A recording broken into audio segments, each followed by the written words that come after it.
Welcome to Legal Wisdom IAS Judicial Academy. Today we are going to learn one of the most important concepts in the criminal law, that is Bharatiya Nyaya Samhita. Now today we are going to learn insanity.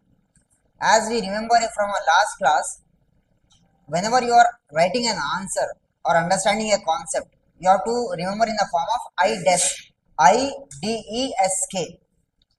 Now let us see the insanity. First, we have to see the introduction.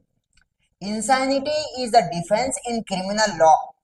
It is also known as mental abnormality. So, what is insanity? Insanity is a defense in criminal law, also known as mental abnormality. Let us see the statutory provisions of the insanity in our penal code. When we see the IPC of 1860, the section is given as 84. Now, when you compare this section with the new BNS 2023, the relevant section or the corresponding section is section number 22. So, in a crux, insanity deals with section 84 of IPC and section 22 of BNS 2023.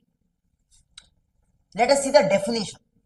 As per the statutory definition, insanity can be defined as nothing is an offense which is done by a person who at the time of doing it by reason of unsoundness of mind is incapable of knowing the nature of the act.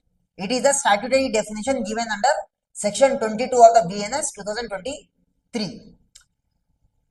In our generally, in another terms, here both intention plus knowledge is absent. The concept of mens rea is almost absent.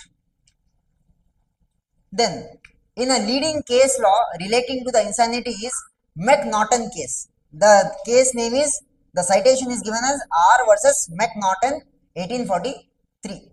From this case law, the House of Lords gave the essentials of the insanity rules. Let us see the insanity rules. Rule of insanity. The rule of insanity is known as McNaughton rules, as in the case of R versus McNaughton 1843. Let us see the essentials of insanity rules. The very first essential is insanity is of unsound mind. Means the accused who is taking a defense of insanity should be of unsound mind. Second essential is